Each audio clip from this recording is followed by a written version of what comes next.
Assalamualaikum warahmatullahi wabarakatuh. Kami dari kelompok 1 yang beranggotakan 3 orang. Yang pertama saya sendiri, Liliana. Yang kedua, Egi Purwanto. Yang ketiga, Preti Anggraini. Kami akan menjelaskan praktikum IPA modul 2 mengenai materi makhluk hidup dan lingkungannya.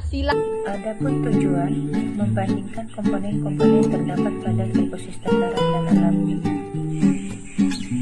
Contoh ekosistem darat alami adalah sungai, komponen abiotik ekosistem darat alami, komponen abiotik tanah, udara, cahaya, air, dan angin.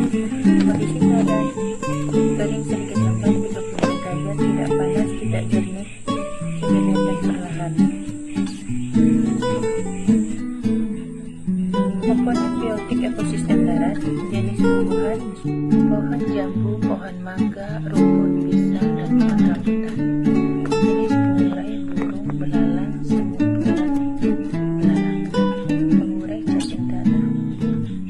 cacing tanah, jamur, dan bakteri. Komponen abiotik ekosistem darat, buatan. Komponen abiotik tanah, udara, cahaya, air. Kondisi keadaan kering 34 derajat, terang, semilir. Komponen abiotik ekosistem darat buatan, jenis tumbuhan, pohon mangga, pohon palem, padi, pohon pisang. Jenis hewan, tikus, ulat, ayam kampung, dan tikus. Itulah beberapa contoh komponen biotik ekosistem darat buatan. Inilah hasil praktikum dari kami. Sekian dan terima kasih. Halo, kembali lagi bersama kami kelompok 2 dalam praktikum tentang rantai makanan, jaring-jaring makanan, piramida ekologi dalam ekosistem darat dan perairan. Dengan tujuan menentukan rantai makanan, jaring-jaring makanan, dan piramida ekologi dalam ekosistem darat dan ekosistem perairan. Alat dan bahan yang digunakan, pertama alat tulis, yang kedua alam sekitar.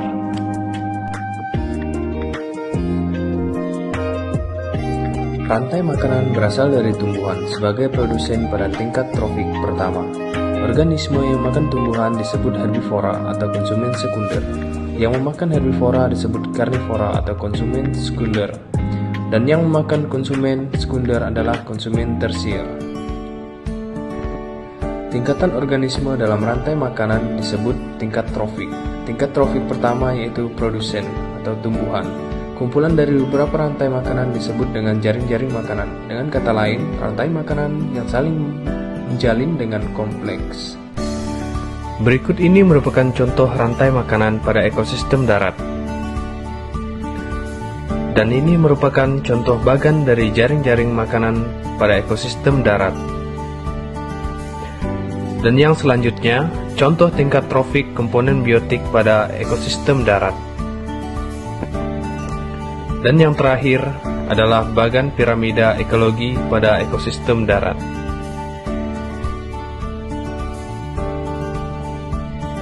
Berikut ini merupakan contoh bagan rantai makanan pada ekosistem perairan. Selanjutnya, bagan jaring-jaring makanan pada ekosistem perairan. Dan yang ini adalah tingkat trofik komponen biotik pada ekosistem perairan. Terakhir adalah bagan piramida ekologi pada ekosistem perairan.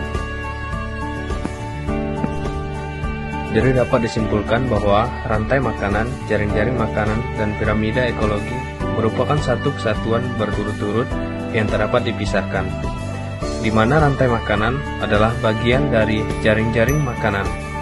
Terbentuknya piramida ekologi karena adanya jaring-jaring makanan.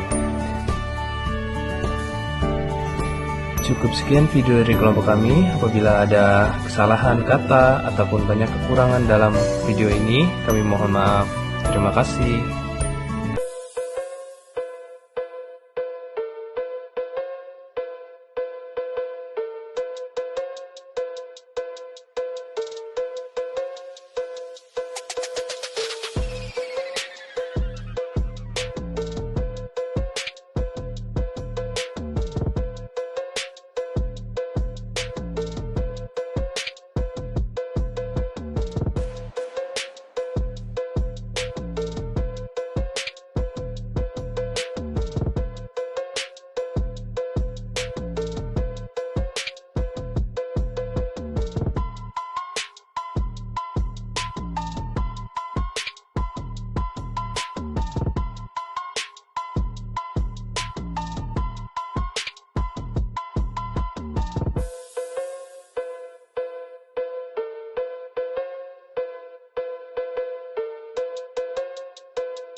Masukkan 1 sendok deterjen ke teko yang sudah berisi air 1000 ml dan diaduk rata.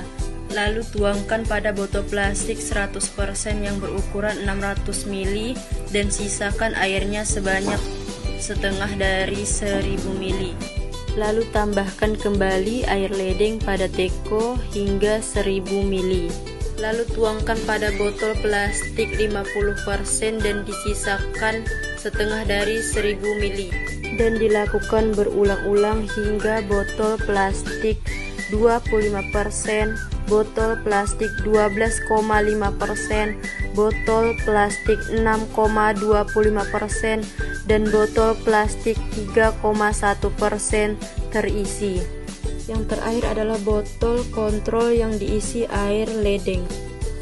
Tahap selanjutnya adalah memasukkan tisu pada gelas 100%, gelas 50%, gelas 25%, gelas 12,5%, gelas 6,25%, gelas 3,1%, dan terakhir gelas kontrol.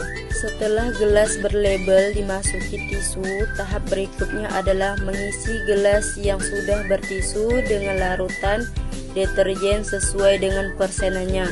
Contohnya, gelas 100% diisi dengan larutan yang ada pada botol plastik 100%. Begitu juga dengan seterusnya. Selanjutnya adalah memasukkan kacang hijau pada gelas yang sudah berisi larutan deterjen dan gelas yang berisi larutan air kontrol. Kacang hijau dimasukkan 10 biji dalam tiap-tiap gelas. Setelah proses tadi, maka proses akhir adalah menutup dengan menggunakan kardus. Mengapa saya menggunakan kardus? Karena kardus bisa menutupi semuanya dari cahaya matahari.